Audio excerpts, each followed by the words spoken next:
నమస్కారం, నా పేరు శ్వేత. ఏఎస్పీఎల్ బులెటిన్ కి స్వాగతం. ఈ రోజు ముఖ్యాంశాలు. ఏఎస్పీఎల్ స్ప్రింగ్స్ లో కనీవిని ఆఫర్స్ విని ప్రజలు కంగుతిన్నారు.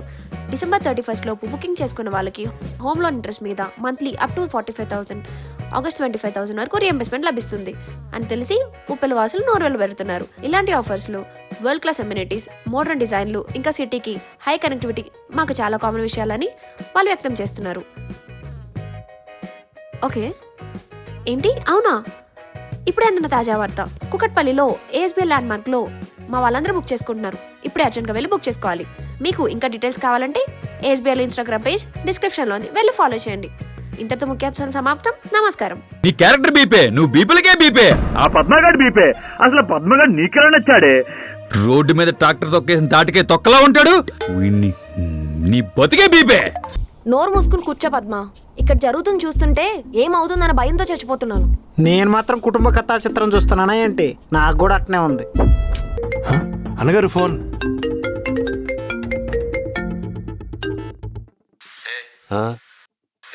లైవ్ లో చూసుకోవాల్సిన పని లేదా? నిన్ను పార్టీ నుంచి సస్పెండ్ చేస్తున్నా.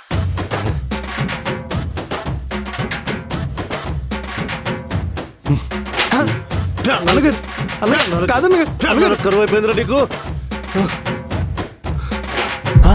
అన్నగారు ఏమైంది? అన్నగారు ఏమైంది? అన్నగారు బాదం పాలు తాగుతారా? అన్నగారు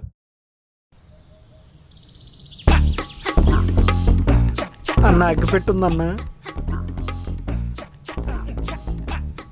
థ్యాంక్స్ అన్న. బాబాయ్, వీళ్ళని కూడా చంపేద్దాం. ఇప్పుడు వీళ్ళని వదిలిపెడితే పోలీసులకు మన స్థావరాలు తెలిసిపోతాయి. సత్యమన్నలాగే మనం కూడా సమాధి అయిపోతాం. చంపేయండి అన్న, మమ్మల్ని మాత్రం ఎందుకు వదిలేయటం మీరు? అంతకంటే ఏం చేయగలరు? ఏం తెలుసమ్మా మా గురించి మీకు? రంగు బట్టలు వేసుకొని వీకెండ్స్లో పబ్బులకి, ఐమాక్స్ థియేటర్లకి వెళ్ళటం కాదు. ఇది పోరాటం.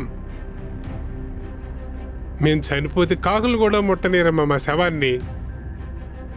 గుర్తింపు లేని ఆశయం, అడవి నుంచి కాటిదాకా ప్రయాణం, మధ్యలో పోరాటం. దేనికోసం ఈ పోరాటం? ఎవరిని ఉద్ధరిద్దామని? పోనీ ఎవరిని ఉద్ధరించారు? ఏం మారిందని? న్యాయం కోసం కోర్టుల చుట్టూ తిరగడం కన్నా కొడుకుని చంపేసినా పర్లేదు, డబ్బులు ఇస్తే కాంప్రమైజ్ అయిపోతాం. మాకు మంచి నాయకుడు కావాలి, కానీ మాకులు పొడై ఉండాలి. మేము ఎన్ని తప్పులు చేసినా పర్లేదు, పక్కనోడు ఒక్క తప్పు చేస్తే రోడ్డుకు లాగేస్తాం. మాకు మనోభావాలు ఎక్కువ, మాట్లాడితే హర్ట్ అయిపోతుంటాం. పేదవాడి నుంచి పైసలు ఉన్నాడు దాకా అందరికీ ఐడెంటిటీ కావాలి, డబ్బులు కావాలి. ముందు మార్చాల్సింది ప్రజా నాయకుడిని కాదు, మామూలు మనుషుల్ని. మీరు గన్ను పట్టుకుంటే ఏంటి, గరిటె పట్టుకుంటే ఏంటి, ఎవడో భయపడ్డు. పోరాటం పేరుతో మీరు చేసే హత్యల కన్నా ఆస్తి కోసమో, డబ్బు కోసమో, అమ్మాయి కోసమో, పరువు కోసమో మేం చేసే హత్యలే ఎక్కువ. తప్పో ఒప్పో మాకు ప్రజా నాయకుడి కన్నా ఒక నియంత కావాలి. మకిలి పట్టిన మీ సిద్ధాంతాలను పక్కన పెట్టి సమాజంలోకి వచ్చి చూడండి అన్న. ఎక్కడ మొదలు పెట్టాలో, ఎలా ముందుకు వెళ్ళాలో మీకే తెలుస్తుంది. ఏం చేద్దాం బాబాయ్? వదిలేరా. వాళ్ళ వల్ల వాళ్ళకే ఉపయోగం లేదు, ఇంకా మనకే ఉపయోగపడతారా?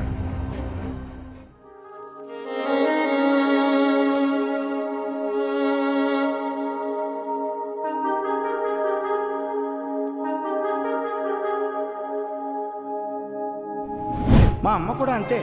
హరి అని పిలిచేది కాదు, హరి బాబే.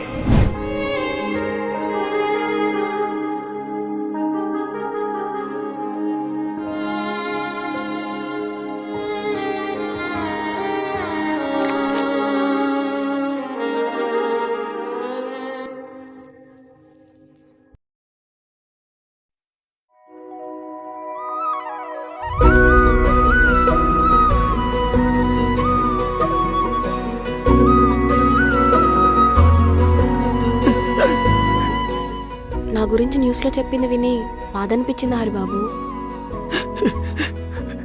నాకు ఇప్పుడు అర్థమైందిరా, మీ ఛానల్ వాళ్ళు టీఆర్పీ కోసం ఎంతకైనా తెగిస్తారు. ఎందుకంటే మీకు ఫండింగ్ ఇచ్చేవాడు అలాంటి బ్రోకర్ వెతవా. ఒకప్పుడు జర్నలిజం అంటే ఎంతో ఇన్ఫర్మేటివ్గా ఉండేది, ఇప్పుడు ఎంటర్టైన్మెంట్ అయిపోయిందిరా.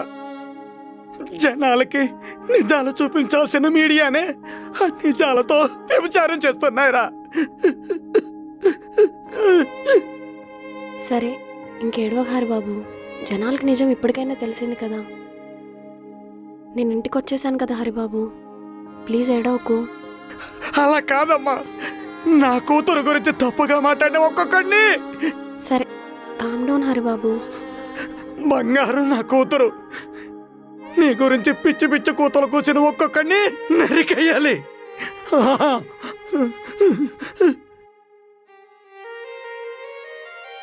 సరే సరే, ఈ జ్యూస్ తాగండి, మీరేం తినలేదు.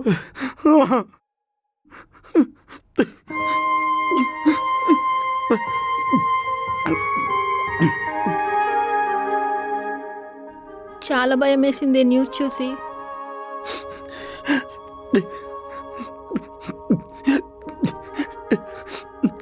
అమ్మా, ఇక నుంచి ఏదైతే అయింది ఈ ఛానల్ మానే.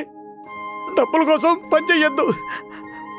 అక్కడ అందరూ డబ్బుల కోసం క్యారెక్టర్లు తాకట్టు పెట్టుకొని సంపాదించుకుంటున్నారు. నువ్వు నిజం కోసం పనిచేయి, నిజాయితీగా పనిచేయి. అవసరమైతే నీ న్యూస్ యూట్యూబ్లో చదువు. మన జర్నలిస్ట్ అంటే ఏంటో అందరికీ అర్థమయ్యేలా చూపించు. జర్నలిస్ట్ అనేవాళ్ళు జనాలకి నిజాలకి మధ్య వారధి అని ప్రూవ్ చేయి. ఖచ్చితంగా హరిబాబు. నువ్వు నిజంగా ఇంటికి వస్తావో రావోనని ఎంత భయం వేసిందో తెలుసా?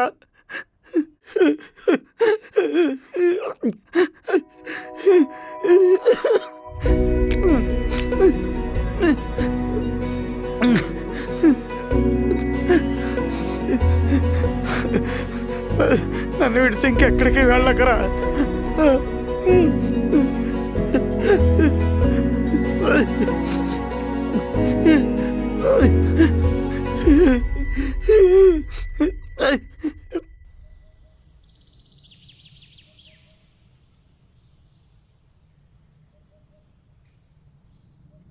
కొంచెం అటు తిరగవా?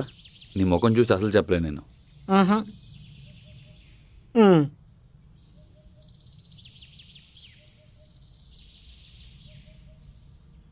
శ్వేత, చేయి తీసి మాట్లాడు రూపేష్. ఐమ్ సారీ శ్వేత. అయిపోయిందా? ఇంకా నాకు మాత్రమే చెప్పాల్సిన బీప్స్ ఏమైనా ఉన్నాయా? అది కాదు శ్వేత, నేను తప్పు చేశాను, ఒప్పుకుంటాను. కానీ తప్పు నువ్వు కాదు రూపేష్, నేను చేశాను. నీలాంటి నారో మైండెడ్ గాని నమ్మి నేను చేశాను తప్పు. ఏహే, నేనేదో ఆవేశంలో అలా అనేశాను అంతే, ఇంటెన్షన్గా ఏం కాదు. ఒక మనిషి బ్రతికున్నా చనిపోయినట్టు ఎప్పుడు ఫీల్ అవుతాడో తెలుసా? తను నమ్మి పట్టుకునొచ్చే అబద్ధం అని తెలిసినప్పుడు. నీలాంటి వాళ్ళ వల్ల నాకు ఇంకొకరిని నమ్మాలన్న భయం వేస్తుంది. నా క్యారెక్టర్ గురించి మాట్లాడావు, ఎంతమందితో చూసావు నన్ను? అది కాదు శ్వేత, నువ్వు నన్ను కన్విన్స్ చేయడానికి ట్రై చేసిన ప్రతిసారి నన్ను చెప్పుతో కొట్టినట్టుంది. ప్లీజ్ ఇది ఇక్కడితో వదిలేద్దాం. ఏం వదిలేద్దాం?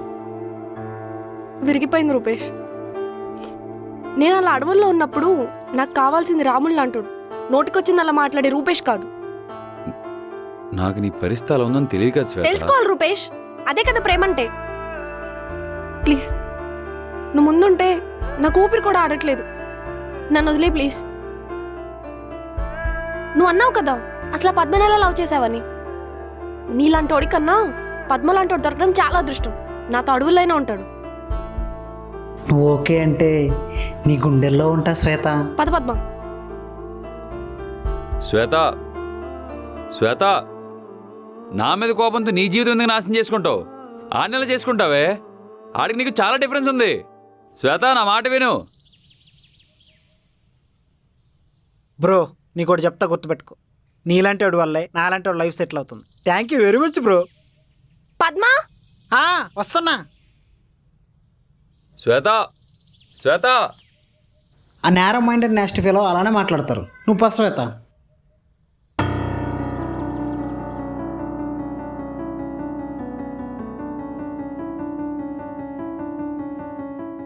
నేను ఒక నాన్న పిచ్చిగా మొదలై ఒక జర్నలిస్ట్గా చాలా చూశాను. ఎన్నో భయాల్ని, కోపాల్ని, ఆనందాల్ని, నవ్వుల్ని, ప్రేమల్ని.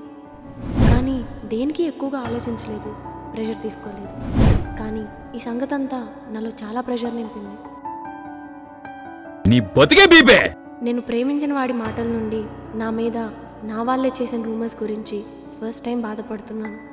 అవార్డు తీసుకుంటాను అని చెప్పి వచ్చిన నాన్న దగ్గరికి ఇలాంటి ప్రెషర్స్తో వెళ్ళాల్సి వస్తుంది. ఫస్ట్ టైం నాన్నని ఫేస్ చేయాలంటే ఏదోలా ఉంది. ఈ నక్సల్స్ నన్ను ఇబ్బంది పెట్టలేదు. నా లైఫ్లో ఎవరు ఎలాంటి వాళ్ళో క్లియర్గా చూపించారు.